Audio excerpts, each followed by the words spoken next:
Done? Yep. Okay. Right. Well, good afternoon, ladies and gentlemen, anybody watching or listening. I'm Sean Woodward. I'm Hampshire County Council's Executive Member for Recreation and Heritage, and today is a decision day where I'm dealing with matters regarding Hampshire's library service. The decision day is evidently being held remotely via video conferencing, and these proceedings are now being live streamed, and they'll also be available after the meeting for any repeated viewing. So just to cover first, if I may, the running order of how it will work today.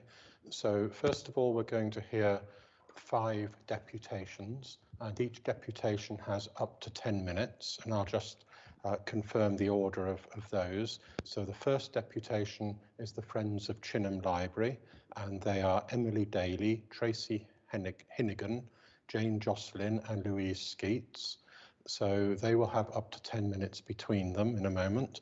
And then the second deputation, Helen Fleming and Derek Spruce. The third deputation, Diane Downey. The fourth deputation, Jean Lydiard. And the fifth deputation, Susan Bennett, Sheila Forrester and Peter Bennett. So as I say, you'll have up to 10 minutes for each deputation as opposed to each person. Which I'm sure you'll have divided up between you. And then at the end of each deputation, the deputies involved will leave, but they can carry on observing the meeting through the County Council YouTube channel, which I hope you've got the link to. After the deputations, I'll be inviting county councillors to speak, and just to confirm what I think will be a logical order for the county councillors, we'll start with those involved with Gosport. So I'll be calling county councillors Chris Carter, then Graham Burgess, and then Peter Chequin. So that will be the first 3 who are involved with Gosport divisions, although obviously I understand Peter as a spokesman will be talking, I'm sure, more widely than that, but I just thought that was logical. Then I'll move to County Councillor Jane Franken, and then to Edward Herron, and then to Jonathan Glenn, and then Keith House and Judith Grajewski. So I hope that makes sense. So without any further comment from me, we'll now move to the first deputation. So this will be the Friends of Chequin Library, and I expect you've had this explained to you, but I believe you need to use star 6 to unmute yourselves on your phones. So if Emily, Tracy, Jane and Louise would like to join us now, and you have up to 10 minutes. Just make sure you can be heard first. Would one of you like to speak? Good afternoon, Councillor. Can you hear us? Yes, I can hear you absolutely perfectly. So if you'd like to make your deputation now, you have up to 10 minutes. Wonderful.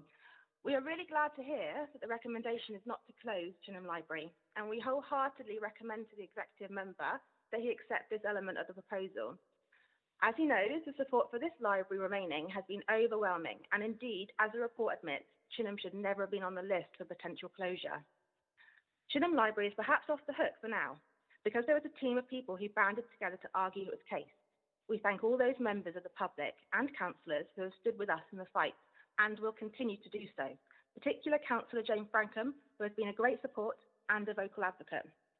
To the other councillors and indeed some MPs who have shied away from the issue and hid behind budget cuts, I say to you that you should be ashamed of yourselves for allowing this proposed decimation of our library service under your tenure. It's clear the people of Hampshire wish for libraries to remain. The consultation results speak for themselves, with just 21% of respondents agreeing to closures. And yet this report intends to dismiss the people's wishes and push ahead despite no reasonable mandate to do so. These closures and reduced hours are for cost-cutting reasons alone and not an attempt to offer a better service to the people of Hampshire, and as such should be dismissed. Continually targeting the library service to deliver more and more savings year on year amounts to a slow destruction of libraries in Hampshire. As a county, we already have one of the lowest library to population ratios in England, and this council intends to sink us to the bottom of the list. I'll pass you to our second speaker. Basingstoke is a wonderfully unique place that continues to grow substantially. We need our libraries Chinham and South Ham are both strategically placed to offer a valuable service for their communities and beyond. The people of Basingstoke require a library service that is fit for now and the future. I'm asking you to shift your thinking. The short-term savings of closing any library will be short-lived. Think instead of what libraries provide. They end isolation. They raise the attainment. They build communities. They reduce stress. They support lifelong learning. They create equality. They level the playing field. They improve mental health. They support new mums. They address the green agenda by reducing, reusing and recycling. Let's go forward to build something amazing. Let's make our libraries work. Let's embrace the friends groups.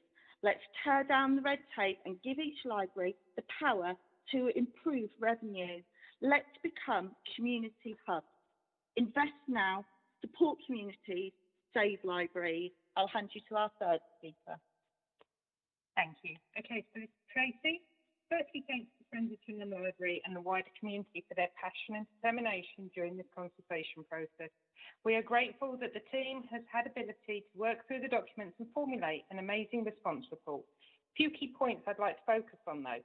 Number one is we are concerned that COVID-19 is being used as a reason for additional cuts after HEC have received 53 million from central government and the reserves it holds. Sean Woodward is quoted in Portsmouth newspaper, The News, as saying, so it is reassuring that the government is going to pick up much of the cost of these extra services rather than it being reflected in the council tax. Point two, are all the areas of council spend being reviewed after COVID-19, as so many businesses are now implementing more flexible working to save on office costs? Hampshire County Council's strategic plan for 2016 to 2020 stated that a partnering opportunity should be looked at to enable a one-stop type setup for the community to access several services at the same time. Disappointed 4 years on that this has not happened, specifically as a reason Chinham may be moved. Point four, we struggle to see how HEC have reviewed or implemented the central government's reports on cost generation measures. The Department for Digital, Culture, Media and Sport produced a toolkit for libraries. Libraries, like other services, need to be run as businesses and cross-business opportunities are investigated. These missed opportunities from the HCC to utilise the toolkit referred to above has resulted in local communities now being penalised through no fault of their own. We strongly believe libraries reopening post-lockdown support economic recovery on the high street, as highlighted in a report by Carol Stump, President of Libraries Connected. The fact libraries contribute to the economy through the development of human capital and reduced pressure on other services through the support for mental and physical well-being, social inclusivity and community cohesion. These facts will be well known, I know, by the committee through their own research into the negative impact library closures have on the wider society. Research has shown that if a student reads 20 minutes a day at home, they will hear 1.8 million words per year. They will have read 821 hours each year. They will likely score better than 90% of their peers who do not do this additional reading. Hampshire School Library Service should never be seen as a replacement of actual libraries. I'll now pass you to Louise. The proposal acknowledges that every library on your closure list is valued by its own community and that these cuts will inevitably lead to reduced library usage. You admit that closures and reductions are not what the people want or need, and yet the savings must be found, regardless of their long-term effects, regardless of the fact that CIPRA's recent report stated educational attainment in Hampshire was below average, regardless of how important early reading and reading for pleasure are on future prospects. The savings must be found, you say, pointing your fingers at central government. Savings must be found because MPs like Maria Miller and many others voted in favour of cuts to local government budgets in pursuit of a political ideology, regardless of the fact that severe childhood poverty has increased over the last decade, that Sure Start centres have closed, that suicide rates have gone up, and that a reduction in youth and social services has led to increased crime rates, regardless of the fact that loneliness is rising and the population is increasing. Society needs a revitalised library service, not one that has been decimated. not one run on a shoestring by volunteers. We are no longer skimming the facts here. The library service has been cut to the bone. These cuts and any that follow will affect all kinds of people, but it will disproportionately affect children, parents of young children, women, BAME communities, people on lower incomes, the elderly and the isolated. If you go ahead with these cuts, which fly in the face of what we people want, need and deserve, you are essentially saying Hampshire County Council is out of money. If we cannot invest in libraries, we cannot afford new council buildings, rebranding projects, new websites. There should be no buffet lunches run through expenses, no travel for photo opportunities. You may want these things, but if Hampshire cannot preserve the few libraries we have, encouraging people in rather than closing their doors, then Hampshire cannot afford these things anymore. You must make do. Make a packed lunch. Zoom call instead of visit. That is how I expect to see you operate if you have got to the point of cutting a library hours by 20% across the county. As a final note, Councillor Woodward, you have read our report regarding the flaws in the original consultation, so I won't repeat them here, but we would of course be happy to share our report with anyone who may be interested. So what should you do today? You could, if you wanted to, acknowledge the fact that the proposed cuts fall short of your statutory obligations. You could go back to Councillor Keith-Mans and admit that the cuts cannot be reached in a lawful way. You could fill the budget gap with your reserves for 1 year, whilst you all campaign loudly against central government and say enough is enough. Or you roll over and you make the cuts, regardless of the flawed consultation, regardless of the legality, or the cost to well-being and prospects for the most vulnerable in society. As an individual, I do not subscribe to any particular political affiliation. I don't care what names politicians are giving themselves. All I care about is what the people in power do. This is not a choice between cuts and reduced hours. This is a question of where we want Hampshire to be in the future. Stop pointing at central government. One man does not an army make. It is made of the many people who do his bidding regardless of whether they understand the flawed economic logic behind it or whether they believe it is the right thing to do. If you don't stand up against these shameful cuts to libraries, you stand for them. Save people from loneliness. Save our children's futures. Save Chinham Library and save all the libraries. Thank you for listening. Okay, well, thank you very much indeed to the Friends of Chinham Library. The timing was spot on and the content was most interesting and enlightening. So thank you very much indeed for that. So if you'd like to leave the meeting and rejoin online, then obviously you'll be able to see everything that goes on. So thank you for that. So we now move to the second deputation, Helen Fleming and Derek Spruce. So if you'd like to unmute yourselves, and you two have up to 10 minutes.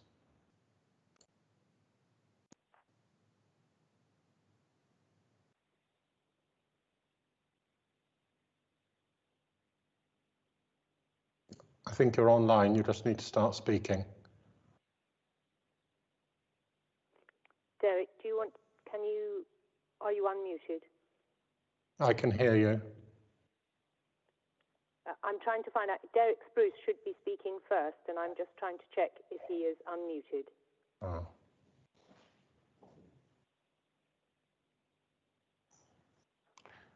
He needs to press *6 to unmute.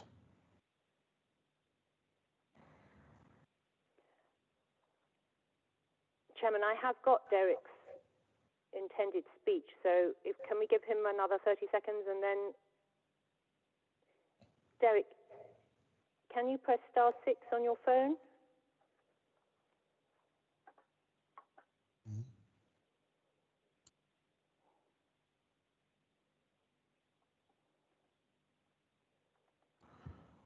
Okay, he is in the call.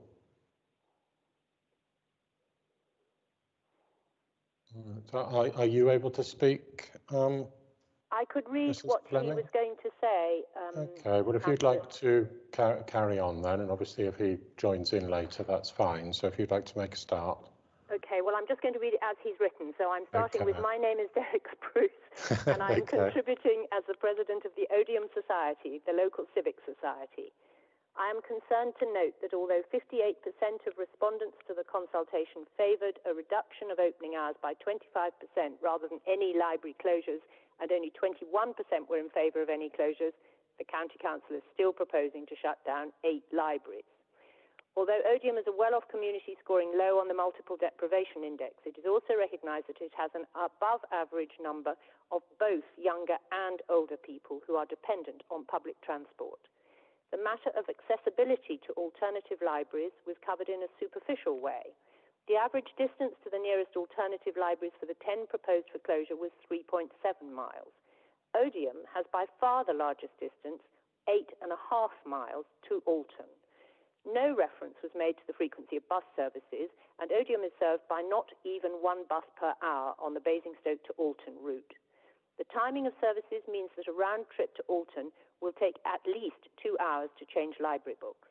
In contrast, Overton, which has a slightly lower usage than Odium and is only 5 miles to the next nearest library at Whitchurch, has a service of 3 buses per hour to Whitchurch and to Basingstoke. Thank you. Chairman, I will now go on to my talk, if I may. It's very disconcerting not being able to see you, Chairman. You seem to switch yourself off when people speak, and it is rather disconcerting. Anyway, I'm a vice chairman of the society, which has almost 400 members. I must start by saying that I know you have to run consultations, but the inescapable feeling one has from listening to this morning's meeting and from the report is that you could have spent the $60,000 on the library service and only bothered to survey the library staff, since they're the only people you're taking any notice of. The report tells you of the 39% of Odium users who regularly use an alternative library, tells you low deprivation levels and low numbers relative to other libraries of visits and books. But it omits the data showing that the cost per hour is much lower than any other library. We have a very low cost per issued item, and you are only going to save £14,000, which is 4% of the savings from closing 8 libraries, which should have been about 12% on average.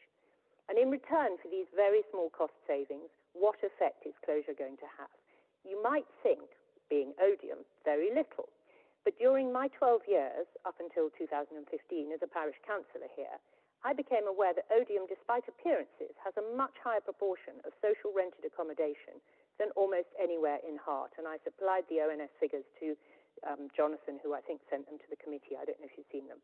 The Office of National Statistics figures bear it out, and we also have RAF Odium with many young families who need all the support they can get, and the county normally tries to support services families. The report says that Hampshire will provide reasonably accessible library service, which you define as around or less than 30 minutes. But that doesn't seem to mean anything to the report's authors.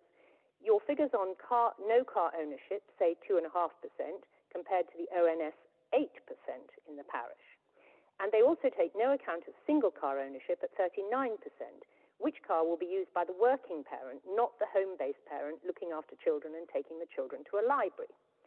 You may think 61% of unique users is low, but consider the tiny size of Odium Library and the relatively few books and the relatively few opening hours. Anyone with regular access to a car will be doing at least some shopping somewhere larger, Basingstoke, Alton, Fleet, or with much larger library services and a much bigger selection. So the 39% of users who regularly use another library seems to me astonishingly low. Does the 61% not tell you that there are people who don't have ready access to the larger libraries by car? This metric, which your consultation has discounted now, is still very relevant to Odium, which is far from the county boundary. Paragraph 140 in your report shows that on all measures associated with travelling, concerns in Odium were at least half as high again as the average response, and some were 3 times as high. And yet these concerns are characterised as perceptions of limited availability of public transport. I would like to ask what steps the authors took to ascertain that these are perceptions, not reality. Did anyone on the team read, or better still, follow in the steps of the Rumsey advertiser, who has no axe to grind in favour of Odium, who sent a young journalist to go from Odium to Alton Library? It took him 57 minutes one way. There is at most one bus an hour, and that ran late. The bus stop in Odium is no longer in the centre. It's uphill for almost all residents. The route back from Alton Library is up, and I quote the young journalist, a steep hill. He wasn't pushing a pushchair, wasn't accompanied by a slow-moving adult or a small child. Google and Apple Maps 31 minutes, which I presume your officers used, clearly assume someone fit and fast, which this journalist was, and yet he reports coming back from Alton 2 hours later exhausted, not even having had time to enter the library there. This means, in practice, anything from a 2 to 3 hour round trip, depending on the bus times, to actually visit the library. And his summary was that residents needing to use the facility would probably have to set aside half the day, rather than nipping in on their way home from school, as they do now. Obviously, he's referring to residents reliant on public transport. Have any of the authors of the report, or anyone at Hampshire County Council, tested for themselves these perceptions of limited availability? The Odium Society holds regular afternoon meetings in the Bridewell, in the library building upstairs, and we see children pouring in after school. How will they make that kind of trip? Have the authors given any consideration to these facts, which were presented to them in detail in the Society's original response to the consultation? The authors seem to have been blinded by the overall low level of deprivation score of Odium. Of course, it's true that many people do have access to the car and can get to a nearby town relatively easily, but this 61% of unique users who can't get to a nearby library within 30 minutes and who clearly won't be able to take their children after school as they do now. An anecdote illustrates the point. I recently met someone in Fleet who lives in social housing there and who was offered what she described as a lovely house in Odium. She couldn't take it as she doesn't have a car. She said with intense feeling, if I had gone to live there, I wouldn't have the job I have now. My son wouldn't have the opportunities that he has now. Our lives would have been so much harder. I can tell you, as a long-term resident of Odium, it was quite a shock to hear it described like that. But of course that's the reality for people without their own transport, who are not already local. The summary is that you are proposing to make a situation that you are proposing for those in our community who already have the least will have their lives made harder still in order to make a very small saving. Is that really what you intend? And just before I finish, I would like to thank the representatives of Chinham for their support, their points in support of not closing any libraries. Thank you, sir. Okay, thank you very much indeed, Mrs. Fleming, for your deputation, and obviously on behalf of Derek Spruce as well and the Odium Civic Society. And we move on now to the third deputation, which is Diane Downey. So if you'd like to unmute yourself, please, Mrs. Downey, and listen to your deputation. And you have up to 10 minutes. Hello, can you hear me? Yes, I can hear you absolutely fine. Good. My name is Diane Downey. I'm responding as a member of the U3A book group in Odium. My thanks, first of all, to those who've worked so hard on this consultation. My own love of reading was nurtured by the public library system. As a child, I could only access books through my local library. Later, I was a library assistant and first in my extended family to go to university. My children caught the book bug from me, and my grandchildren, all under 3 years old, love to visit a library. Despite many books in their own homes, they love to look at and explore the books in the public library. As a GP, I have visited many homes where there wasn't a single book to be seen.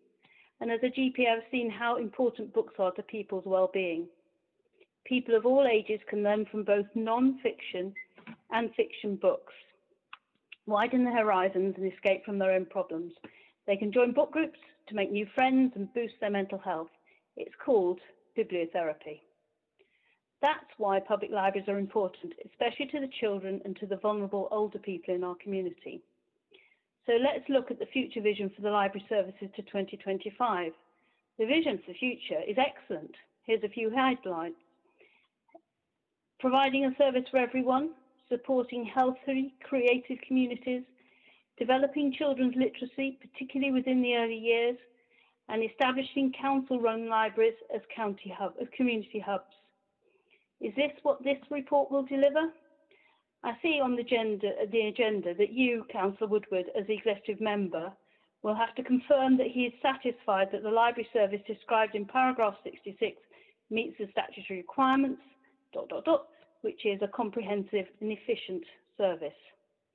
So let's look at paragraph 66 so you can clear what you're satisfied with. A network of 40 physical libraries. These libraries will be reasonably accessible to all residents. Where libraries have been proposed for closure, these are reasonably close to the nearest alternative library. I suppose it's all depends on what you mean by reasonably close. Odium is not close to other libraries, and in particular, due to the less than hourly bus service, is poorly served by public transport. This is described as a perception of limited availability of public transport in the report, which belittles the well-founded concerns of the local community, which you've heard about from Helen. Odium Library has 61% unique users, people who only use Odium Library. The report writers decided this was a flawed statistic because of the effects of county boundaries. Odium is a long way from the county boundary. It is a small library. Those who can will on occasion visit a larger library with more choice. For the 61% who only use this library, it is probably this library or no library at all. That's no library at all. There are 678 users of Odium Library, and they each take on average about 20 books a year at £2.10 an issue, one of the cheapest libraries in Hampshire. Net cost less than £30 per hour. This library is one of the cheapest, yet it is chosen for closure to save money. It is usual to select more expensive services for closure, as then less harm is inflicted per pound saved. No explanation is offered for why a cost-effective library has been selected for closure when the most pressing reason given for this review is lack of money. Odium was ranked 32 out of 48, which would indicate that the decision to close should have been carefully weighed, as other lower-ranked libraries have not been listed for closure. Paragraph 66 offers some alternative services for those who are affected by the closure of Odium. For example, the home library service. Let us be clear. The home library service is for those who have a disability and is supported by volunteers. It is not available to all on demand. If you can walk to Odium Library, you will be excluded from this service. I see no reference in the documents to increased financial support for the home library service. Indeed, I think it's unlikely it would get increased support, as the whole point of this review is to reduce expenditure. I've suggested this service cannot be offered as a viable alternative for many who were previously unique users of Odium Library. Whilst we are thinking about mitigations, let us consider the reliance on the use of the internet by older people in the community as a way of allowing them access to library services. There seems to be a belief by those who wrote this document using their own excellent IT skills that everyone else is as comfortable as they are using websites and downloading ebooks. No evidence is offered that those who will not be able to access the library will be able to access the digital library, despite the suggestion in the Quality Impact Assessment that the internet removes any problems with access. Again, there is no mention in this report of increased financial support of the digital library. Already the ebooks that are available, and I have to say I think it's a fairly limited selection, often have a waiting list. In fact, the 2019 ONS survey on internet use is very clear. 47%, that's just under half of the over 75s, have used the internet at least once in the last 3 months. Half of the over 75s have not used the internet in the last 3 months. These people will not be accessing ebooks. 2.5 million people over the age of 75 have never ever used the internet. It is my personal experience that during lockdown, despite the huge advantages of going online, many of the oldest in our community have not been able to use IT themselves to do video calls, order food, etc. And there won't be a librarian soon to help them if they do want to try. Over 2 million over 75s live alone. Loneliness is a common problem leading to anxiety, depression, and ill health. Going to your local library is one of the treatments for loneliness. Odium is a very cheap local library to run. Once closed, Like all the other libraries you're suggesting you should close, it will be very hard to reopen it. So let's look at some more detail from the Equality Impact Assessment for Odium. If we look at the responses particularly concerning Odium, there were 325 individuals and 420 who signed a petition. The population of Odium is 7,500. 1 in 10 of our population responded with their concerns. There are particular concerns about closure adversely impacting older people, children, and those with no access to private transport. Digital services were offered as mitigation. Impressive figures are given for people joining the online services, but the comparison is with the period before COVID-19 lockdown does not prove that these services are being used by groups who will be denied access to a physical library in Odium. So it is not very helpful to let you decide whether this will be an accessible and comprehensive service. No mitigation is offered for preschool children, nor school children in the school holidays, except the offer of digital services and loans to playgroups.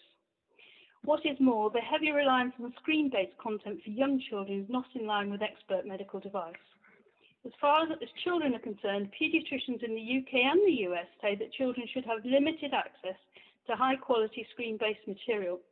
In younger children, this should be with adults. The great benefit of a real book is that the child can pick it up, look at it, and use it as much as the child wants. Print-based literacy, which is enhanced by early exposure to physical books, improves children's development. Children have to learn to handle books before they learn to read them. Remember following the words on the page with a finger? Try doing that on a touch screen.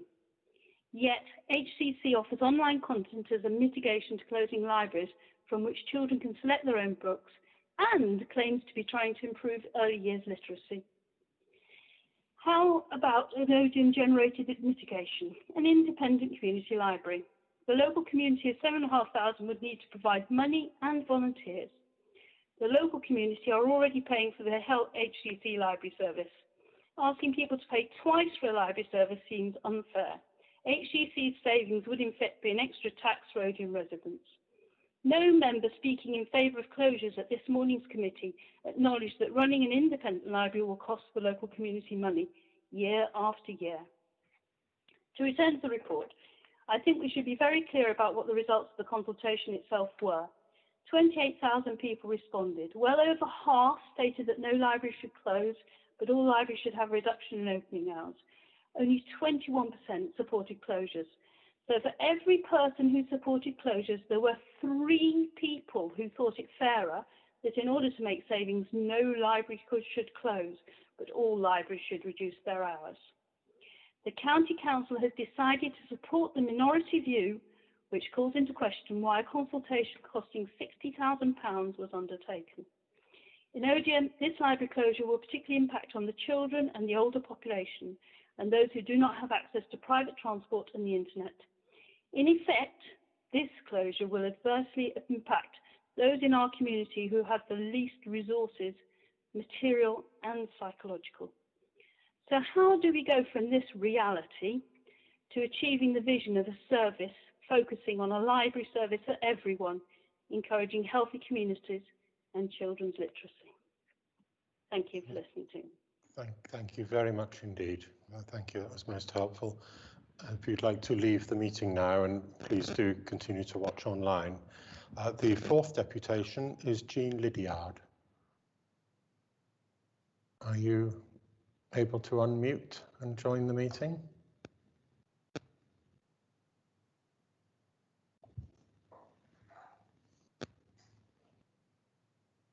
Are you there, Mrs. Lydiard?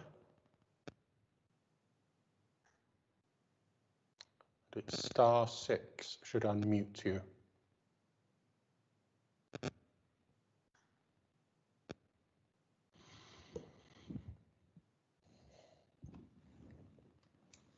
Okay, as I'm not hearing anything, I think what I'll do, I'll move on to the 5th deputation and then come back, if that helps. If I can help, it's Councillor Glenn here. I have got her script here. I mean, I'm happy to go through it and pretend to be Jean Lydiard, if that's of any use to you. Okay, well, what I'll do, I'll move to, because she is actually on the call, so I'll move to the 5th deputation and then come back to her. And then if she's still not there, then if you want to add it into your address, Jonathan, that'll be absolutely fine. So we move to the 5th deputation. So this is Susan Bennett, Sheila Forrester and Peter Bennett. So if you would like to join the meeting, unmute yourselves, *6, and please give me your deputation. Hi, this is Peter Fletcher here. Yeah, I can hear you fine. Please carry on. You have up to 10 minutes.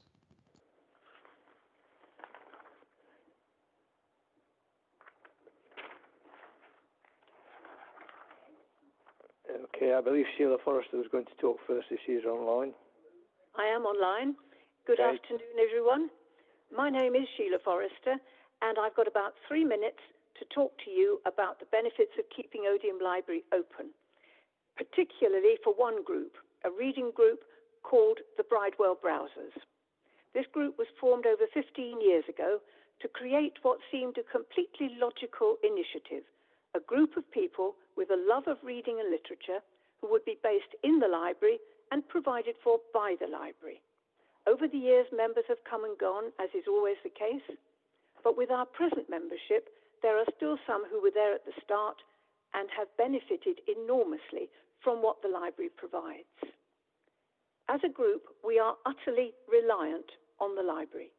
It supplies the book sets we request every month, together with large print books and spoken word. It also provides us with a meeting room, the private room on the first floor of the Bridewell. One of the arguments for closure of Odium Library, as you have heard, is that Alton Library is only a short bus ride away.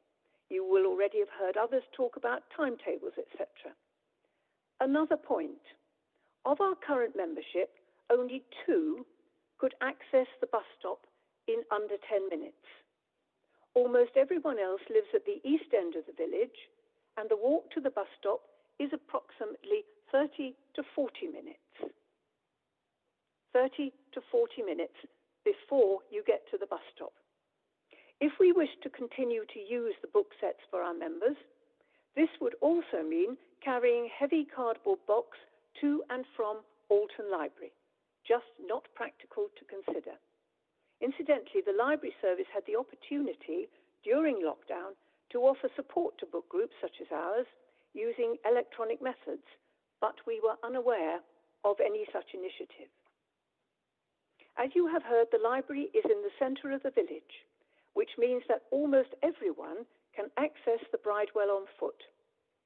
This is good for physical health, and we all gain an enormous benefit for our mental health from the discussions we have at our meetings.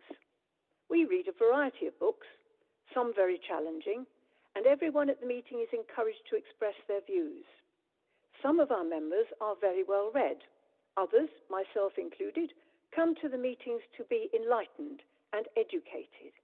It is a stimulating environment and a very enjoyable one. And holding our meetings by Zoom or similar is not something that our members are comfortable with at all. There is no doubt that lives would be the poorer in many ways without our group meetings. I have one last point to make. On the library's website, your website, Councillor Woodward, people are urged to love your library. That's exactly what we do in Odium. We love our library, which is why we are so passionate about the threat to its existence. And I urge Hampshire County Council to listen to the residents of Odium and let us continue to benefit from our library in the future. That is all I have to say, but thank you for listening. Okay, thank you very much. My name is Peter Fletcher, so thank you for the opportunity to speak. Basically, I just have a few points to add, which are purely from my own personal perspective, and these comments hopefully just add to what has already been said. I've been a member of Odium Library since the early 80s. Initially, both myself and children used to use it a lot. During the middle years of my later working life, not so much. However, since retiring, I started to use it regularly again, and perhaps this is typical of the usage pattern in Odium. My children are learning from me of the proposed closure, believe that the library should be kept open. And a question I have is, has a survey been done, or should it be done, but of the usage by the current school children, who are, I think, the key users here. Thirdly, if the library were to be closed, I am in a position to drive to Basingstoke Library, but probably would not do so. Because first, 3 reasons. 1, I'd have to pay for parking. 2, I have to spend on petrol. And 3, being environmentally conscious, I'm concerned about additional carbon emissions. And of course, the additional carbon emissions would multiply up with more people driving to the library.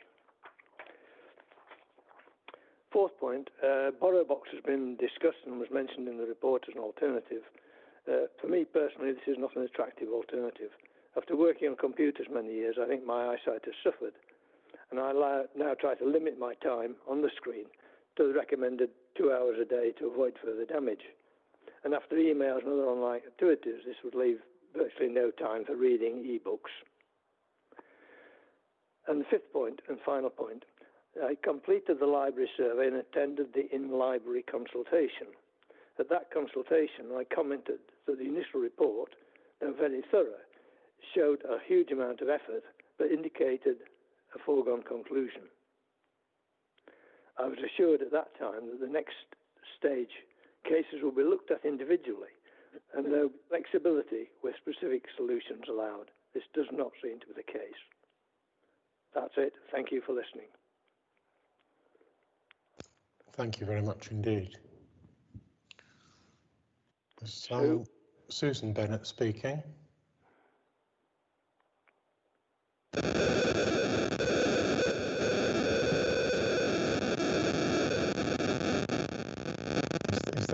Is Mrs. Bennett speaking as well?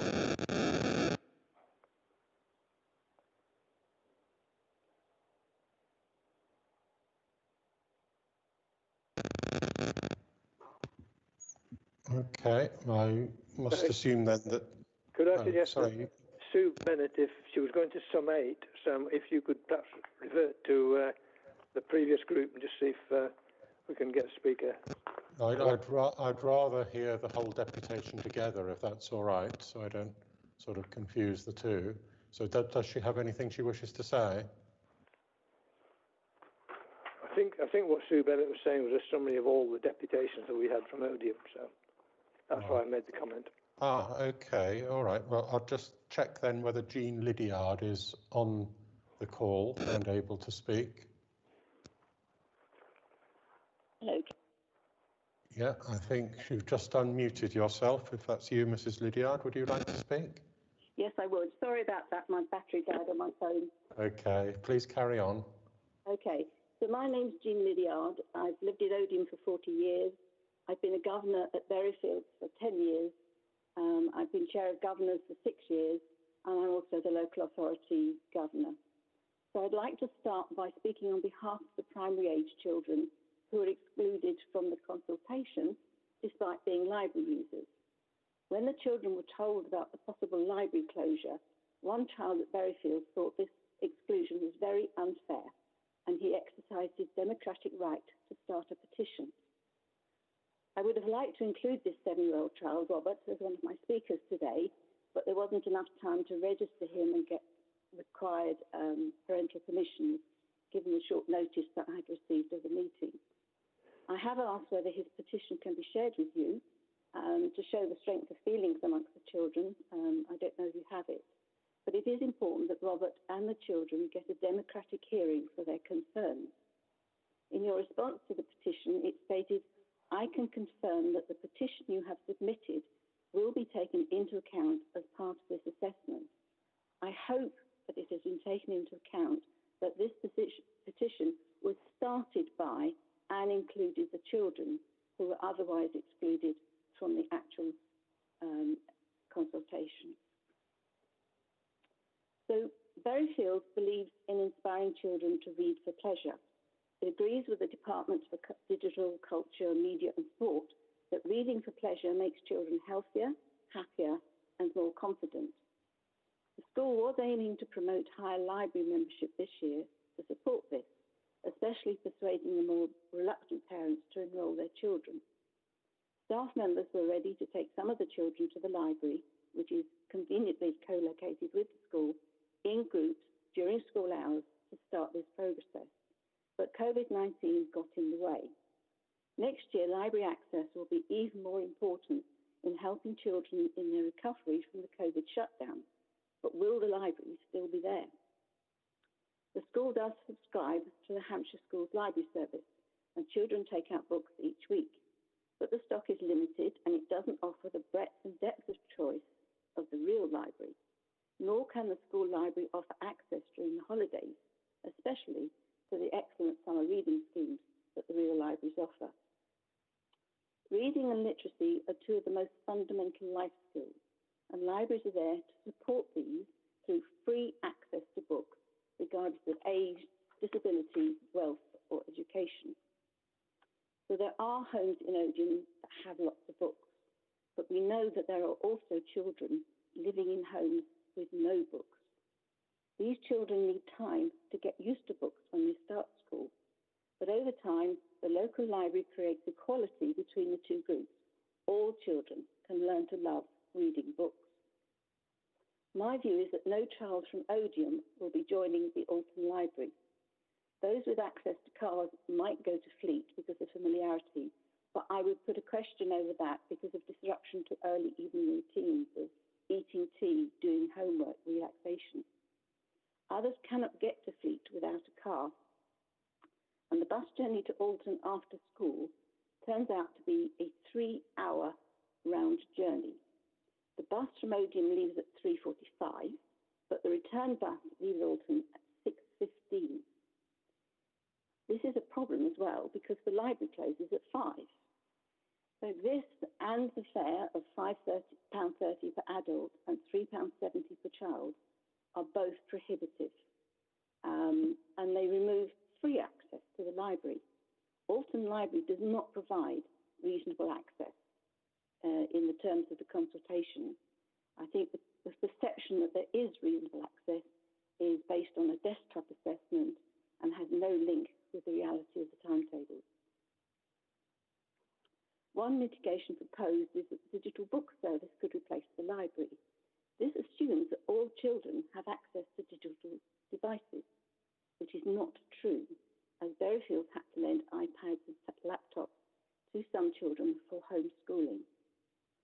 It is also not desirable to encourage more screen time for young children. Research further shows that reading paper books slows the mind down to allow better absorption of details, and this aids comprehension, understanding, and committing information to long-term memory. Since one of the aims of greater reading is to improve vocabulary and acquire new language skills to improve children's writing, this is an important consideration. Research on PISA test results has shown as well that children need to master work with paper before they can truly master digital skills.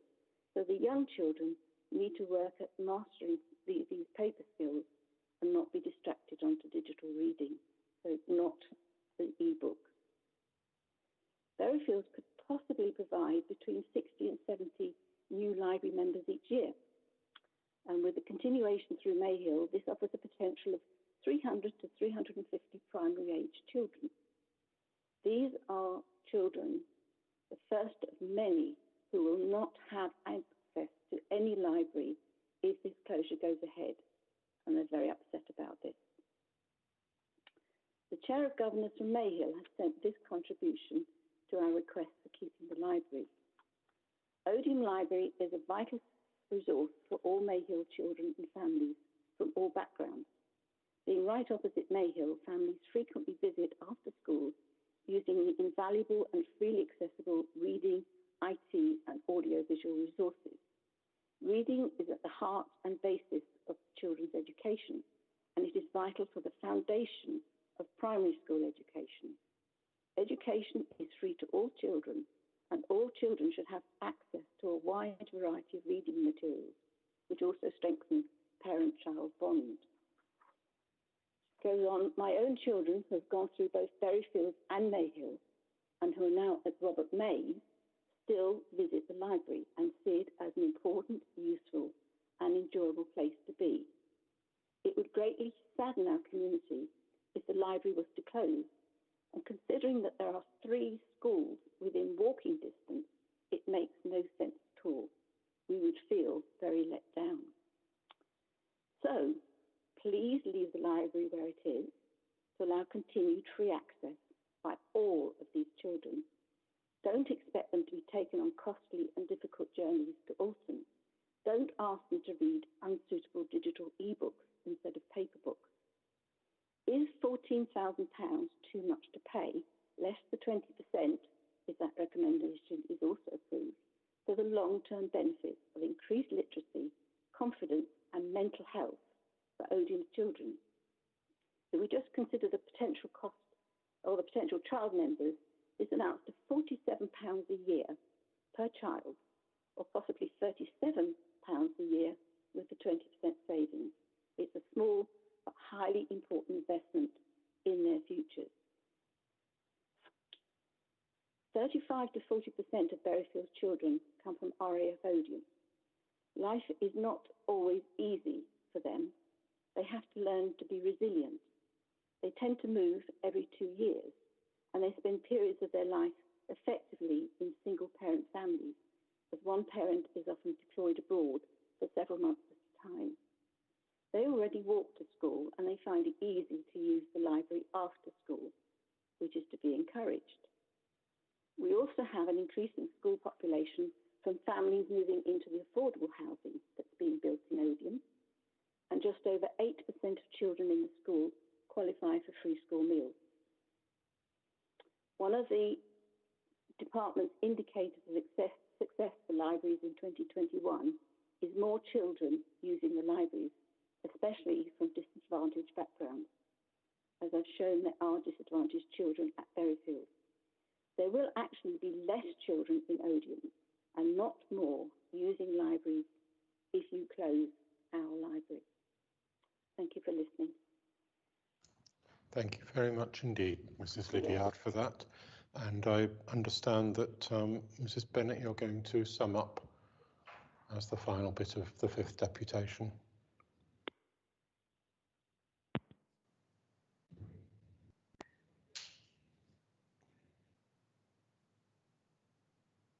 Are you there, Mrs. Bennett, or I take the deputation as complete?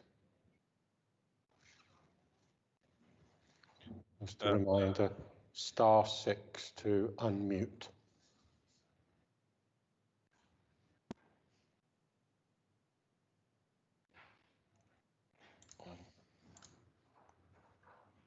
Okay, I think I need to probably end the deputations there. May I come in for a second, Councillor Woodward? Because I know it would suit you better to try and get all the deputations together. You could either ask me or maybe Helen Fleming to do Sue Bennett's summary. I don't think Helen Fleming is on the call anymore, Jonathan. Well, I do need to take it as deputations. You know, it's not for councillors, but what I will do, for fear of upsetting Gosport members, what I will do, I'll take you in a moment as the first councillor to speak. That makes sense. Hopefully that will give you the opportunity to include what you wish there. So I'm taking it now that the deputations are at an end, so the deputies can therefore leave the call and can obviously watch online. And so I'll move now to members, councillors, county councillors who have asked to speak, and I will start with County Councillor Jonathan Glenn. So Jonathan, it's your turn now. We're not limited, are we, Sean? I have given guidance for what that's worth. That since I've now got extra to do, can I just up to 10 minutes? But let's see how you go. And if you want to put your video on so we can see you in all your magnificence, then that would be good too. There you go. Right. So I'm now acting as Sue Bennett, and thank you, Chairman. This is from Sue. You heard some of this morning. Finally, I would like to sum up the meeting with a few points that have been addressed in full by previous speakers. These are the ones you just heard, which may summarize some of the reasons why I believe it is essential that facilities at Odium Library are maintained in some way. 1. Using public transport alternatives are not the easy option outlined in the plan. They are time-consuming and expensive, and not easily accessible to a large selection of the users. 2. Closure effectively removes a library service from local children. The children have recorded their disappointment about this and is removing an alleged free service paid by our council tax. 3. Electronic alternatives are not an easy alternative for many. The available selection is relatively small and readers find it trying to use. Making it more widely accessible will increase costs. 4. It is easy for Hampshire County Council to look at the alleged demographic of the residents of Odium and assume that everyone in our households has a car and books. However, social and financial deprivation are not always what they seem, and the people who need and use the service in its various forms are the household who need it most. And lastly, we believe, especially in today's climate, that it is inevitable that Hampshire County Council are looking to make savings every way they can. However, the saving here does seem to be relatively quite small in relation to other sites, but we ask you to look again to see whether there can be flexibility in achieving some savings, but looking at the specific needs of Odium, with its unusually high levels of service families and of both younger and older residents. And that is Sue Bennett's address. So, Chairman, first of all, thank you for allowing me to speak and for your flexibility in keeping the continuity going. I'm going to do this in 2 parts now. The first part I didn't prepare, but I'm going to basically put this to you. You can now see the challenge that I had this morning to précis all 4 Odium deputations into 10 minutes. We've been here almost an hour, and my job was to try and précis that, okay? In my opinion, it was a real pity that we're not allowed to, that people, deputations, are not allowed to address both a select committee and an executive member within 6 months, or certainly the same day. That was the problem, and I think it would have been more powerful had they been addressing the select committee this morning, because I found what they've said today just now very powerful, and I'm sure, judging by the fact that you were looking really attentive, Chairman, Councillor Woodward, I think you found it powerful too. Now, let me ask you a question. May I now ask that you, having heard the deputations, would you agree to a working party? Would you be amenable to a delay in closing the Odium Library to allow a focused working party on this issue? As you can see, a lot of soft information was missed during the select committee start and finish group. I'm going to stop there because I'd like you to answer that if you can. Sorry, Jonathan, can you continue with your address? And I will address your points, right, but obviously now, I'll want to consider them for more than 5 seconds. Okay, I understand that. Well, that's good that you're prepared to consider it. So therefore, if I assume from here on in that you considered it and we can't have it, I then would like to address my own opinion, which is slightly different from what you've heard, okay? I accept the recommendations. This is assuming we can't get the working party, okay? I do accept the recommendations reluctantly of the Culture and Community Select Committee, although I really regret not being able to get agreement on a working party for the Odium Library. I am, however, delighted about the amended recommendation made by the Chairman, and I sincerely hope that you and your department will honour it in all respects. Secondly, I would like you to know that I am still in full support of the opinions of the Odium deputations that you have just heard, especially those of the Odium Society, U3A, Burrifield School, and the Odium Library users. You've already heard my address at the Culture and Community Select Committee, and you'll be glad to know that although I remain committed to my comments, I understand as a county councillor that we now all have to move on from that phase of the debate. I understand that, albeit the public may not, okay?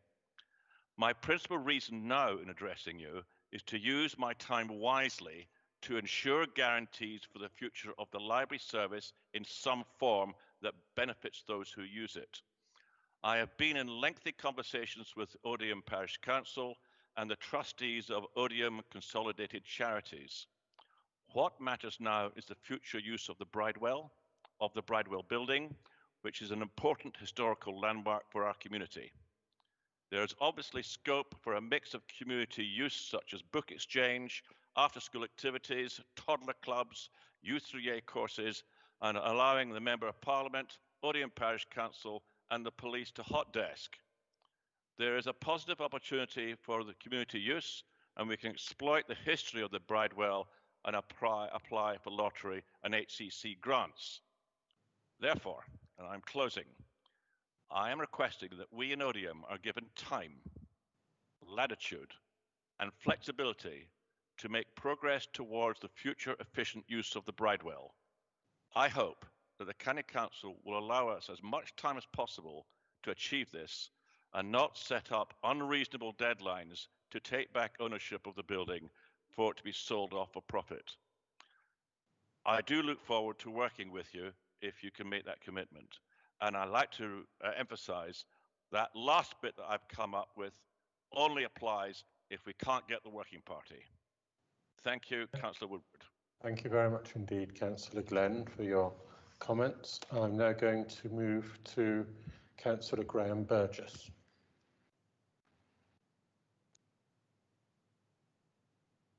Thank you, Councillor Woodward. You heard my words this morning. I won't repeat them all. I won't change them either. However, I have groups that want to make Lee a community hub.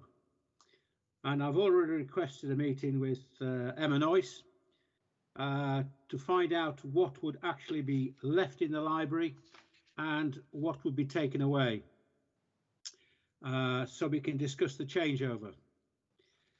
I've also talked to Gosport Borough Council to see if they would look at the possibility of putting staff from the town hall in there on a hot desk basis to ensure the library is kept open longer, or the building is kept open longer than it is at present, which is 25.5 hours a week.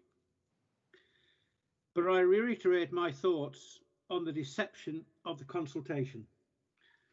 The consultation returned a record 21,000 responses. It cost £60,000 to undertake. 21% voted for option 1, which was closing the libraries, which means 79% wanted option 2. That's just basic maths. I can see you nodding your head. However, I want to say again, you had the response, you asked the people voted, and you should respect the people's vote. Thank you. Thank you very much indeed, Graham. And now I'm going to move to Councillor Chris Carter. Thank you, Chairman, for allowing me to speak today. It is a difficult decision that you have before you today, as demonstrated by the public response. The County Council is faced with unprecedented financial circumstances which have an impact upon all departments across the County Council, so savings have to be made. Indeed, I acknowledge the significant work that our officers have done in getting the report. Excuse me. Sorry, excuse me. I acknowledge the significant work by our officers in getting the report before you today. You have a recommendation to consider the closure of 8 branch libraries, 2 of them in my Gosport division. I could speak at length why I find this very disappointing, but I believe your decision will be made. I wish to focus briefly on the future and the possibility of creating community hubs run by volunteers in these library buildings, and this I believe is very important for the future and will provide an opportunity for a variety of volunteer groups and partners to engage with the public. There was an additional recommendation before the Select Committee this morning, and I quote, if I can find it. Oh, excuse me a moment, Chairman. It's disappeared.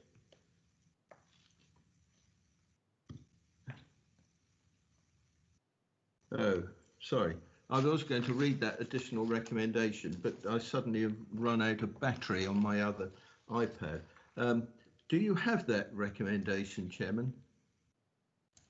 Yes, Chris, I do. Recommendation from the Select Committee, yes. That's the proposal by the Chairman, and I seconded as the Vice Chairman. So I'm pleased that you've got that recommendation. So I hope that will receive your positive support, recognising that these branch libraries proposed for closure are all in unique areas across the whole of Hampshire. So if you're minded to accept that additional recommendation, there will be a need for flexibility and time in the future to enable the volunteer groups that come forward to seek the support that's available amongst themselves as well as from others to get themselves organised. So I hope, as I've said, Chairman, I hope that will have your positive support and you will be flexible and allow time for that to happen. Thank you, Chairman. Thank you very much indeed, Councillor Carter. We now move to Councillor Peter Chequin. Thank you, Chairman. Thank you for allowing us all to speak today. I appreciate it's a very long afternoon for you. Sorry, I've got problems with my controls there, but hopefully you can hear me, even if you can't see me. I can hear you, but I can't see you. Yeah, you may say that's no bad thing, Chairman. I am trying to turn the camera on. If hopefully that's every time I turn it on, it goes off. I think it's trying to say that I haven't had a very good lockdown haircut, unlike you, Chairman, and it doesn't want to see. Shall I just continue anyway? Yes, please carry on, Peter. Hopefully that's now on and you can now see me. You can see the bald head, if not the haircut. Thank you, Chairman, for allowing me to speak today, along with the previous two members from Gosport. I obviously share their disappointment about libraries closing, particularly in Gosport. Although, unlike Councillor Carter this morning, I voted against the closures. He voted for them, something which I'm sure Gosport residents will take note of. I speak both as a local Gosport member. One of the libraries proposed for closure, Elson, is actually in my division, not his. But I also speak as the Liberal Democrat spokesman on libraries, and someone who in 35 years on this council has served most of that time on whatever board over different names has discussed the library service. And with the sole exception of Greyshot many years ago, which had some building problems, I can't recall us ever closing libraries before. And yet today we're talking about closing 8 and withdrawing support to 4 more. And indeed, when you read the report, there's 5 more on top of that, with no assurances given on their medium or long-term future. That I find a very depressing position for the library service.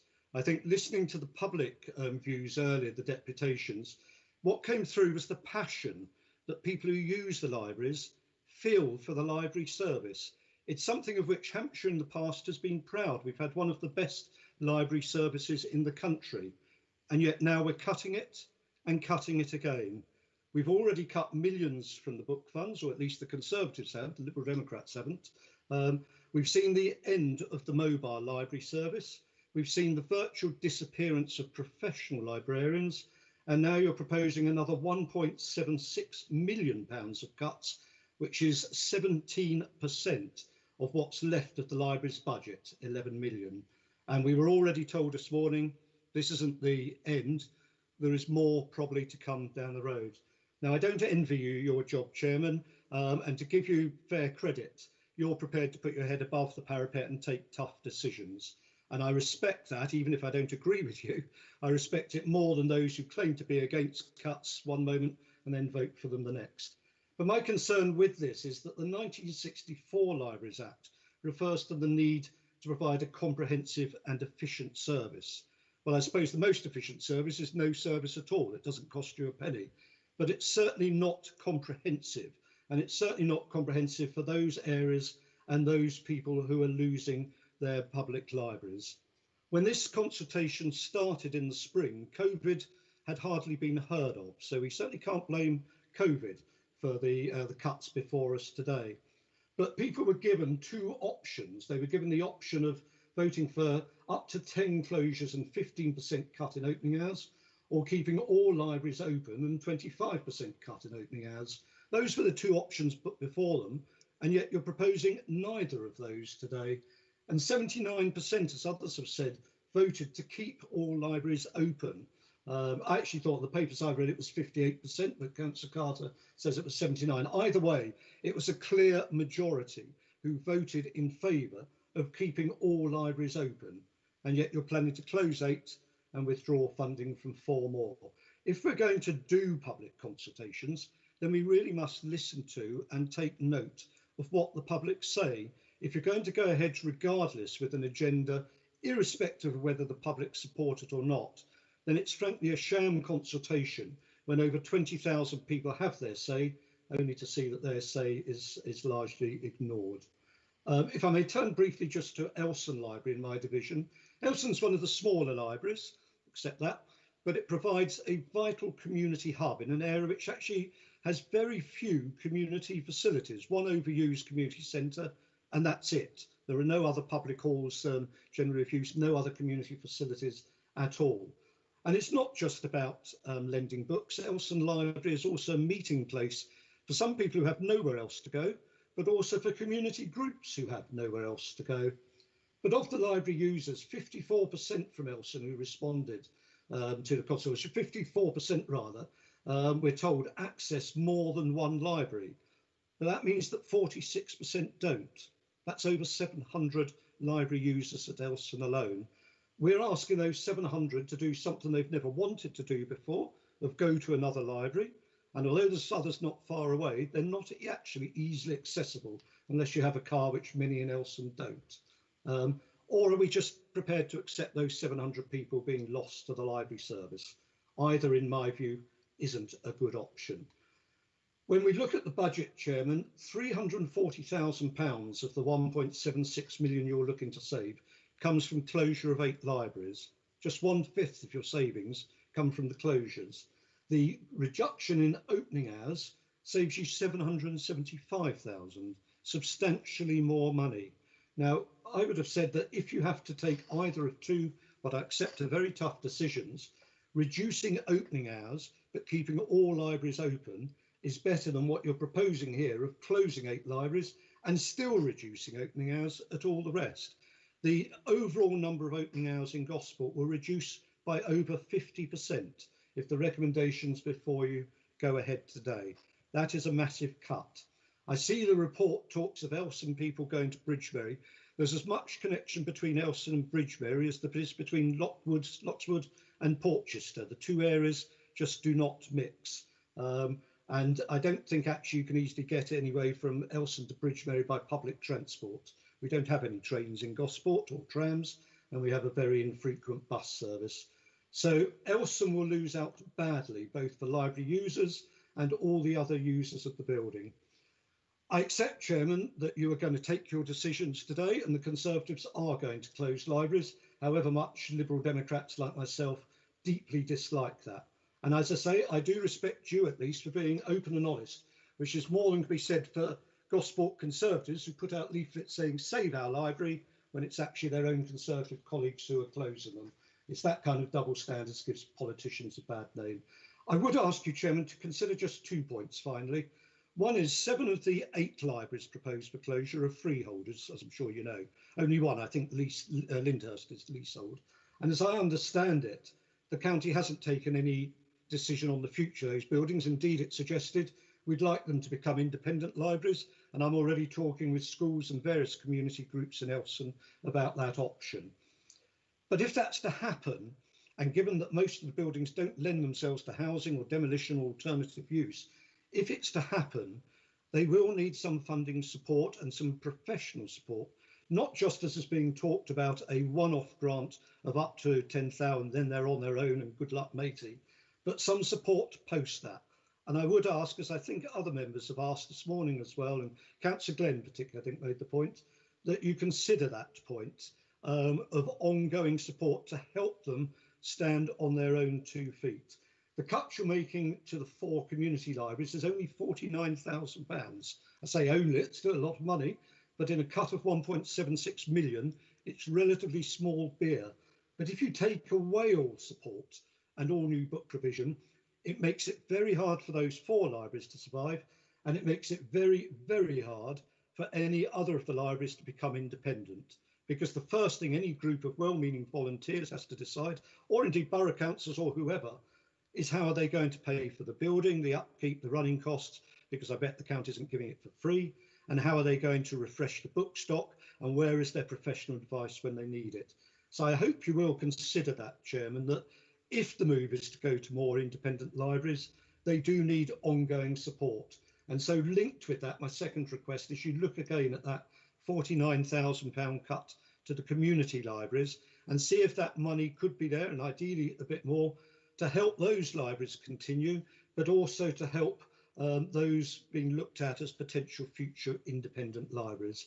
The offer of a one-off grant is welcome, it's better than nothing, but it's ongoing support, and it's not just about money, it's helping amateurs who aren't used to running libraries, having the professional expertise to get up and running over the next year, maybe 2 years, it may even be slightly more. But if we want independent libraries to be the future, where Hampshire are cutting them and not running them themselves, they do need some support, and particularly at the start, Chairman. I'm grateful to you for allowing me to speak. I do appreciate you have some very difficult decisions to take. You and I will disagree, obviously, on whatever decisions you take. As a Liberal Democrat, I'm not in favour of closing any libraries. I'd like them all to stay open with present opening hours. But I appreciate you are the one who has to take the tough decisions. And I respect at least that, as I say, you are open and honest on it, perhaps more so than some of your colleagues. And I wish you well, because I don't think you'll be winning any popularity contests with the public. But thank you very much for allowing me to speak, Chairman. Okay, thank you very much indeed, Councillor Chequin, for your comments. I'm now going to move to Councillor Jane Franken. Thank you. Firstly, I'd like to say that I do not intend to make it political like Councillor Chequin. I think this goes beyond politics. This affects everybody in Hampshire, and politics should be laid aside on this one. I'd like to again thank most sincerely the officers who did indeed listen to the consultation at public meetings and the paper consultation, emails and much more. I'm also impressed that when I pointed out at full council to the chair, Anna McNair Scott, came and spoke to me and said she would ask the officers about my concerns, which were the way it was counted and attachments.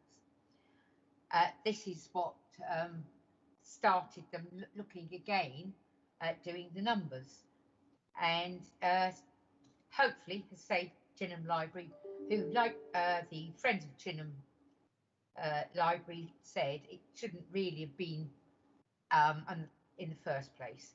However, let's forget that. We're here now. The officers have recommended that Chinham Library is deserving of staying open. I'm a bit disappointed about the suggestion of up to 20% carting hours, but may have to learn to live with that. But I hope, in actual fact, we can find a way around this, including also perhaps for Southam and other libraries, maybe something along the lines of having some office space there. A lot of people who commute are now working from home, and I think we've seen some quite amusing things when people have worked from home and the children have walked in, or there's noises in the background. So they might like to go to the library, which is nice and quiet, and they can work from there. So maybe that's something we can look at. My other concerns are that areas like Southam and Popley are areas of deprivation, and there's large pockets of low educational attainment. as it's in the report. Southam, for instance, is 5.9 when the average in Hampshire is 7. These are vulnerable areas and they are less likely to have the means to computers. And also with libraries, you get social interaction. The schools have reasonable libraries, but of course, long summer holidays, they are unable to access them. They do have the amazing expertise of librarians and staff whose knowledge is making them able to pitch advice to the child or indeed adult that needs it. There's been an upsurge reported in people buying books and reading books. I believe it's plus 20%. Also, we are going to be having thousands and thousands of more houses built over the next 5 to 10 years. So I think we need to think about that. I'm absolutely delighted that we'll be further consultation on the hours. And I wonder if we'll get that record-breaking numbers of residents of all areas. I think it shows the love and respect that our libraries hold in the hearts and minds of our people. I could say so much more, but think I'd be repeating myself. I think the delegations have been absolutely excellent. So I'll simply say, please keep Chinham open, and please look again at Southam and see if there's a way to keep it serving the residents, especially the children and our older residents. I've already said about office space, but I do think there may be other alternatives. So like the others, I think we would like some time to consider what can be done. I think this has been a wake-up call, and I think quite a lot of people will be volunteers. So let's give it a little bit of time and see what we can do. And thank you for letting me speak today. Thank you. Okay, thank you very much indeed, Councillor Mrs. Franken. I'm now going to move to Councillor Michael Westbrook. Yeah, I'd like to thank Councillor Woodward for agreeing to my request to speak at his decision day on behalf of my residents. And I'd once again like to thank the officers involved in what has been a huge piece of work for them. In addition, reading all the 21,000 responses, a record for this council, must have been a mammoth task. I'm aware that Councillor Woodward was listening to the Select Committee earlier today. I'll try not to repeat where I addressed members and raised several points, and I'll try not to repeat too much of that. But I am disappointed at the majority of the committee's recommendation to support the closure of libraries, of which Southam Library in my division is included.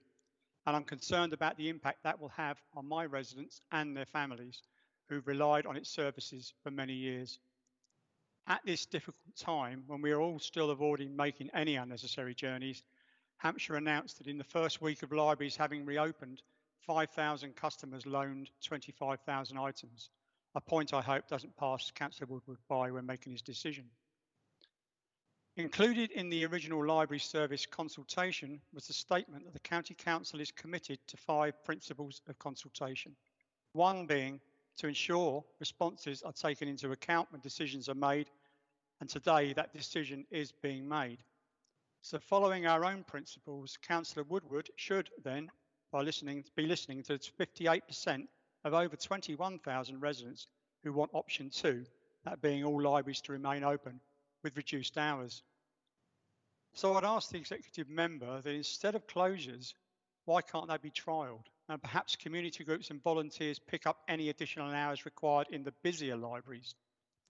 COVID-19 could mean demand for the hire of hub spaces by business could grow too. The report states clearly that as a result of COVID-19, the library service predicts a loss of income to the tune of £500,000. Does the executive member believe that his fellow Conservatives in Westminster will honour the Chancellor's promise, or we will do whatever it takes, including support for lost income streams? This decision, and it should be noted, was born out of the previous savings transformation, which I didn't support, and was voted for by this council's Conservative administration, not as a result of COVID-19. The pandemic has just made things even harder off a backdrop of a decade or so of Conservative austerity. That austerity programme has seen towns and villages stripped of doctors' surgeries, pharmacies, banks, shops and post offices, and with bus routes in decline, libraries seem to be following them down the same road. The consultation was promoted as help shape Hampshire library service for the future. We as members of this council often attend citizenship ceremonies and talk to new citizens about the wonders of Hampshire and its literary giants, and that this lovely county has provided inspiration for many of our best writers. I'm not sure that these proposals will help shape the county's future in the same illustrious way it has in the past.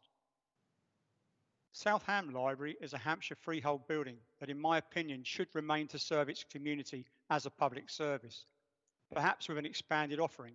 That offering could and should complement the library, and I've made that clear to the County Council. If Councillor Woodward decides not to heed the responses of the majority of the residents who want the libraries to remain open and proceed with the proposed closures, I would wish to see commitments given to those community groups and volunteers who may be prepared to take the buildings and services on, and many members have touched on that already.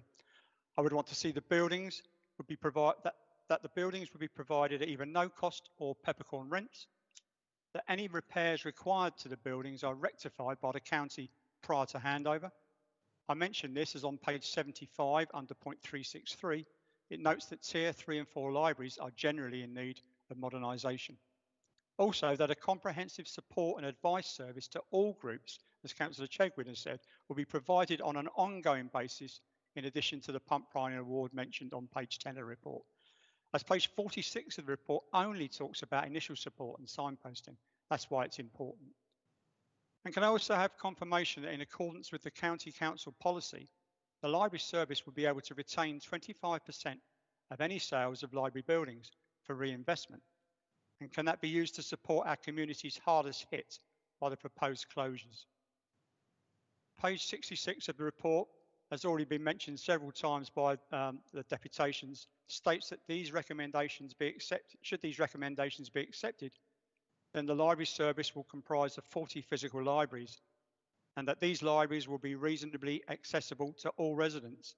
And where a library has been proposed for closure, it states that these are reasonably close to the nearest alternative. In the case of South Ham, I disagree, and I'd like to challenge the executive member again to undertake the journey by car from anywhere in South Ham to the Discovery Centre and achieve it in the 7 minutes stated in the consultation analysis. South Ham, Councillor Woodward, is a library at the heart of its community, purpose-built and readily accessed on foot by residents, an important factor to note, having declared a climate emergency. And within only 2 weeks of this council adopting the Transport for South East strategy, that marks a shift away from traditional planning for vehicles towards planning for people and places, and is explicit in aiming to reduce people's dependency on cars. It makes no sense to me at all that by closing local libraries, we are asking people who are currently able to walk to their library to get back into their vehicles. The impacts on the climate are relevant to this decision alongside the impact of future development on the library services in Basingstoke. We've seen planning approved for 5,000 new homes, including those at the golf course and Hounston Fields, which already has South Ham as their school catchment area. Why not for their library needs too then? It's much nearer than the town centre, meaning far less car journeys. How will the Basingstoke Discovery Centre cope or have a capacity to future-proof against all that development growth? With South Ham Library to the west and Chinham Library to the east, both will be required as vital library hubs to support any future demand. My final comment on these libraries threatened with closure is that they are within easy walking distance for many, meaning libraries can support their community with the big worry of social isolation. Having a facility at the heart of a community will be essential in helping combat that need, even more so now and into the future. Thank you. Thank you very much indeed, Councillor Westbrook. Next is Councillor Edward Herron. Good afternoon, Chairman. Chairman, I'm not here to argue against change. It's inevitable. The library service of today is not the same one as that envisaged by the 1850 Public Libraries Act. It has evolved and will continue to do so. Recent circumstances with the pandemic have undoubtedly highlighted the move to digital or online for many, but not all. I could speak about where I disagree with the report on the travelling times for alternatives to Lyndhurst Library, as others have done for their libraries. But while inconvenient for many, they are possible for most, but not all. I will say that our libraries are not just about borrowing books, or indeed even about books at all. They are community hubs, a place for those without internet to get online, a place for friends to meet. I am sure that if Lyndhurst Library closes, a lot of users will find alternatives, but not all. And that is the point. Libraries are for all to find a love of reading, for all to learn at their own pace, and for all to find their digital feet. Chairman, change is undoubtedly coming. We are seeing more and more people buying their books online. We are seeing more and more people access services, magazines, e-readers digitally, but that is not available for all yet. Chairman, I would urge you to reject the recommendation in this report and keep Lyndhurst Library open for all. Chairman, if you are not minded to accept my sensible proposal, I would ask for one further consideration. As has been mentioned before, Lyndhurst Library is the only library that is not freehold. It is leasehold. And I therefore would ask from you for an undertaking on top of the up to £10,000 grant that is available, that you will ensure that that library is in no worse position than others in this proposal, and that the County Council will meet the existing premises costs for the same period of time which will enable other freehold libraries to put together alternative community arrangements. Sean, thank you for your time. Thank you very much indeed, Edward. Now going to move to Councillor Keith House. Thank you very much, Sean, and some really good points made in this afternoon's discussion and the presentations made. Sean, it falls to me to summarise on behalf of the Liberal Democrat opposition, and following on from Councillor Chequin as our spokesperson on culture. And these are political choices. We need to be clear about that, and the Liberal Democrats would have taken a different approach, as we've outlined many times before. It's devastating to see these latest cuts to vital frontline services being proposed as a result of the Conservative Party's failure to manage public finance in what is still one of the world's wealthiest countries, withdrawing funding from 12 libraries and cutting hours by up to 39%. Libraries, as we've heard this afternoon, are about so much more than lending books. They're educational resources, they're meeting places, and in some communities, they're the only social space left that contribute to deliver wider public service. As we've heard again today in these impressive deputations from right the way around the county, from the north to the south, from the west to the east. Very good points have been made, not least about distances and access to physical libraries and lack of access to digital services by many members of our community. So, Sean, I've got 4 more questions I want to add to others that have been raised today that I'd like you to consider this afternoon before coming to any decision about anything that's in front of you. Firstly, this is a major decision to reduce educational opportunities for Hampshire's young and to reduce access to reading for those without digital access. Would it not be better and fairer for full council to consider this major issue and allow democracy into this decision? I ask that for the benefit of the people of Hampshire as a whole, and not just for those of us who've had the opportunity to speak this afternoon. Secondly, and noting the cost of community libraries is so small at less than £13,000 each, would it not be better to transition the libraries proposed for closure to this model and at the same time to explore business and community sponsorship rather than cutting them off from the county network? We could do with a bottom-up solution to this issue, not a top-down imposed solution. Specifically, as we've heard again today, the County Council went out to consultation on closure or cuts to library hours, and now the proposal in front of you this afternoon is to do both and cut some hours between 30 and 40%, not the 25% suggested in the consultation, as well as withdrawing funding from 12 of Hampshire's libraries. So I wonder, how can closures and library hour cuts stand scrutiny against the consultation that was raised during the early part of this year. Finally, Sean, I'd note that the library closest to my home, so I declare a local interest here in Hedge End, has a slightly higher ranking in the county's consultation than Loxwood. Now, I only found out from library staff this week that that's your library, Sean. Yet while Loxwood's hours are proposed to be cut by 4%, Hedge End, which was built with funding from Eastleigh Borough Council and on land owned by Hedge End Town Council, has a proposed cut of 39%. Now, it strikes me that there's been some arithmetic problems here in the way that the report's been put together. So I wondered if you could confirm today, or perhaps later, quietly, if it's easier, that this was an error and they'll be looked at afresh. Sean, the public consultation exercise did not back the recommendations that are in front of you today. The Liberal Democrats opposed them, but I am, as you know, always an optimist and hope that you will have listened to today's representations and indeed the majority view in the consultation from this year. So I hope that you will reject these recommendations today, pass them to full council for a full debate, hopefully having taken account of the representations made with some fresh proposals, some fresh ideas that will preserve more Hampshire's library network for the future. Thanks for your time today, Sean. Okay, thank you very much indeed, Keith. And finally, Councillor Judith Grajewski. Thank you, Councillor Woodward, and thank you for the opportunity to speak today. Before I say what I was going to say, I just was listening to what Councillor House was saying there and one or two of his colleagues beforehand about people being given an option of either closing libraries or reducing hours. And I just grabbed hold, which I happened to have to hand on the coffee table, the library consultation document. I don't know if you can see it there. And on page 5, it says,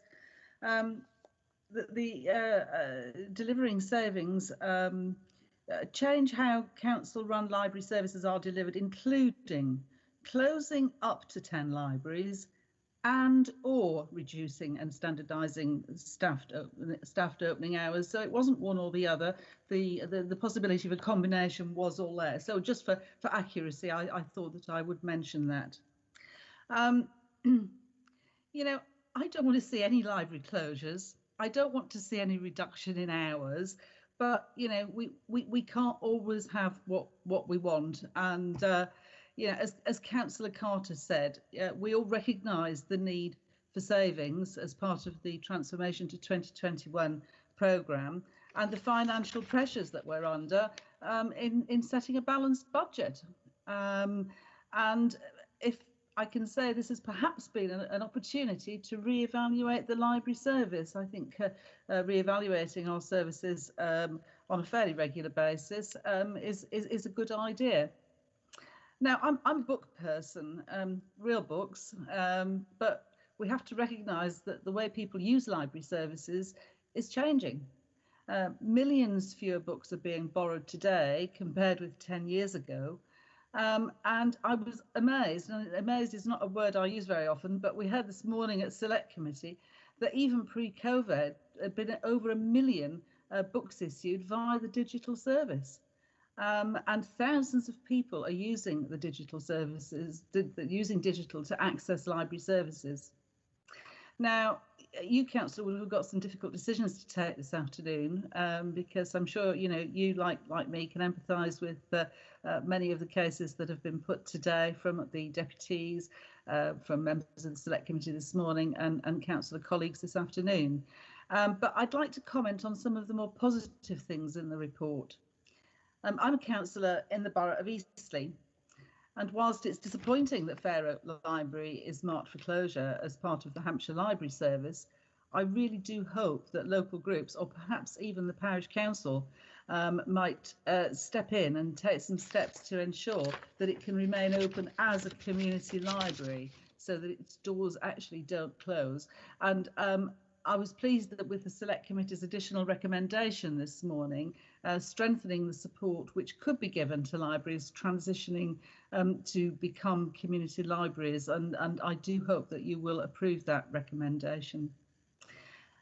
I'm pleased to see at paragraph 82 that the library in the Swan Centre in Eastleigh, that's the big newish shopping centre, was not considered for closure despite the usage there being low.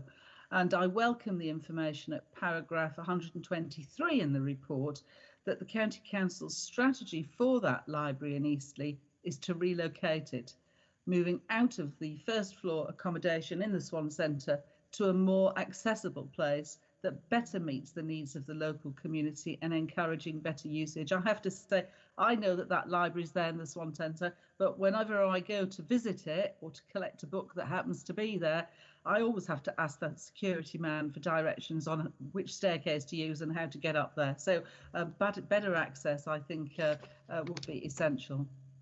And we heard this morning that County Council officers are in discussions already with officers at Eastleigh Borough Council to see if new premises in one of the streets in the town can be found. And this really would be excellent news for Eastleigh residents, and I hope that these discussions can be progressed fairly quickly and that they're successful. In my own division in Chandler's Ford, we're fortunate. We have a well-used Tier 1 library, so there was never any doubt in my mind that it would remain open. Paragraph 169 of the report indicates that opening hours across all libraries are to be standardised based on the tier system. And currently, Chandler's Ford Library is open for 51 hours a week. And while I'm pleased it's proposed that it will remain open for 5.5 days a week, unsurprisingly, I am disappointed that the opening hours may be reduced, although according to the report, the percentage reduction is likely to be less than the average proposals for hours reductions in Tier 1. And I very much hope that it will be possible to retain some early evening opening hours for those people who can only visit after work, something which we have enjoyed 2 evenings a week for a few years now, when the hours were actually increased at Chandler's Ford Library a few years ago. So I welcome the fact that there is to be further public consultation next month on the opening hours in Chandler's Ford, and I'll be urging residents to have their say so that we can get the right hours for local people. And finally, I have to say that as the Executive Member for Public Health, I recognise the value of libraries and the benefits they can bring to people's mental health and well-being, and in reducing inequalities which impact on people's health and well-being. So I very much hope that ways will be found, as I think allowed for in the recommendations, to ensure that all libraries will keep their doors open, whether as part of the County Council's library service itself or as community libraries with support from the County Council. Thank you, Councillor Woodward. Okay, thank you very much, Judith. What I want to do now, obviously I've heard a lot this afternoon. I've had some excellent deputations and also addresses from members of the County Council as well. So I think as I've made a number of notes, I really want to digest for a few minutes. I hope people will accept that that's a reasonable thing to do, to retire for a brief period and come back in terms of the decisions.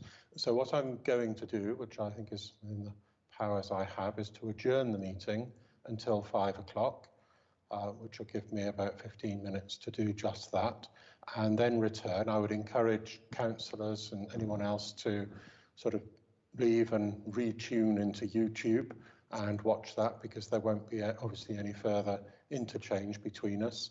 So I'm going to, as I say, adjourn the meeting now, stop broadcasting, and then reconvene at 5 o'clock. Okay, so thank you very much indeed.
Okay, I understand we're now back online, so thank you for your patience and sorry that took a little longer, but I guess if nothing else, it proves that nothing was preordained, predetermined or pre-decided. So what I have, now I've managed to go through all my notes, I've got a number of comments I'd like to make about comments which were made through the meeting, and then to address the recommendations and also to add some recommendations as well. So just sort of touching on these various issues briefly. Councillor Keith House raised some issues around full council.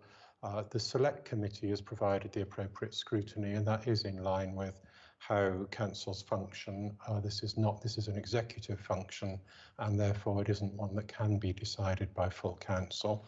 So I hope that is clear. So the scrutiny obviously has been provided by the select committee, and the information pack did clearly set out a range of options, and what has been arrived at today is a compromise, and it's a compromise between closing 10 libraries and not closing any libraries. Clearly whatever falls in between those two will obviously be a compromise. And Councillor House also made a comparison between Hedge End Library in Eastleigh and Lockswood Library in Loxheath. The Hedge End hours were inflated somewhat due to support from Eastleigh Borough Council, but in terms of how the libraries perform, Hedge End Library has 95,000 visits a year, Lockswood Library has 120,000 visits a year, so it is performing far better than Hedge End, which is put it in obviously a very different place in the league table.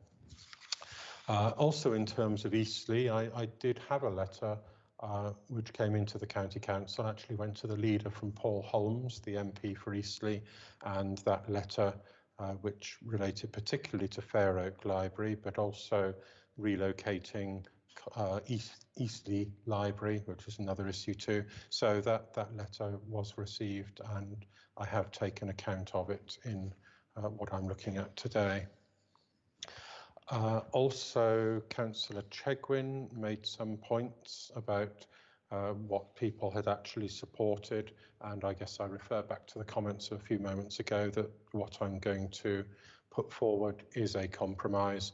Yes, 21% of people went for 10 closures and a 25% reduction in hours.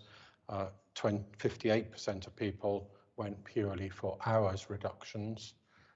So clearly there will be, in between the two, there will be some element of compromise, but it certainly was not 79% that said they wanted no closures. In fact, the outstanding 21% put forward a range of other options, some of which involved closures, some of which were entirely different.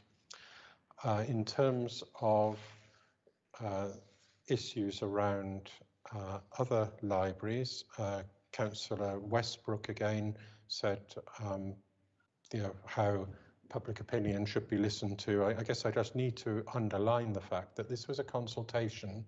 It isn't a referendum, but it is right and appropriate that all points that are made are taken into account. But at the end of the day, of course, we need to make a decision which is based on the prevailing circumstances and what can be done. In fact, I did ask for a calculation to be done in terms of if we did keep all 10 libraries open, given our current need for savings, what would we do?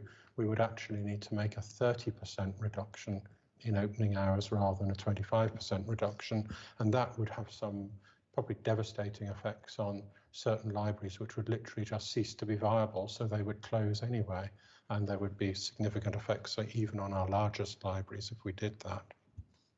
So again, compromise will be the order of the day. Where Odium is concerned, because there were a lot of very cogently made deputations there, and also I've had a very powerful letter from the local Member of Parliament, Ranald Jayawadena, and the chairman of the parish council in Odium, and they have made some very good points to me, and that is how, and in fact Councillor Glenn also made some comments along this, they will work with others and they are happy to set up an independent community library at Odium, and I'm very encouraged by what the parish council and the Member of Parliament see to be possible where Odium is concerned. In terms of Councillor Herron's points and Lyndhurst, I think it would be appropriate to have an additional recommendation, which in terms of Lyndhurst Library, which is the one leasehold library that is proposed for possible closure, where we would extend, provided of course the landlords are happy with this, that we would extend beyond the current lease expiry date of the 30th of October, certainly support that up until the end of the year, so up until the end of December. And of course, if meaningful progress is being made, then potentially we could extend that a little further in terms of how that library will be supported. I think there's a cost of running to the end of December with that of about £1,500, so that would form an additional recommendation, so we could give that undertaking. And having regard for many comments that have been made by members and others, and of course, when I say others, I mean the deputations as well as the members, and I've already placed on record my gratitude to the Friends of Chequin Library and all of the work that they have put in, and the very, very convincing case they made, and I've touched upon that already.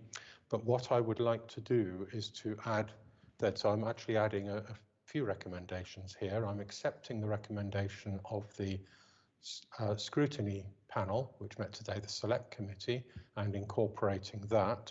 Also a recommendation around Lyndhurst Library and extending the period for lease payment, if we can get whatever the equivalent in commercial terms is of a periodic tenancy, so that can extend for everybody's convenience. And finally, I want to add another final recommendation, which I hope will help with the transition process. And that is to confirm that applications for awards of up to £10,000 from the Recreation and Heritage Community Fund will be invited for the 8 libraries which are proposed for closure, and also to add into that the 4 community-run libraries. So that's 12 libraries that would be eligible for that support, and that in addition, which I hope takes account of a lot of members' points, officer advisory support will be available for up to 1 year, and this is 1 year from when the transition happens, if it does, to support the transition of the library functions and the handover of property. So that support is given by staff in an advisory function, which will deal with transitioning library functions and property handover. I think that's important. So really, that will set the clock running from today, so there'll be 6 months for organisations to enter into meaningful discussions with County Council library service officers. And if we do get to a situation at the end of the year where meaningful discussions are continuing, but a little more time is needed, then I'd be very happy to look at that as well to make sure the right solutions for our communities are put into place. So just to turn now specifically to the decisions, and what my decision is to agree all of the printed 14 decisions which are as part of the agenda for this meeting.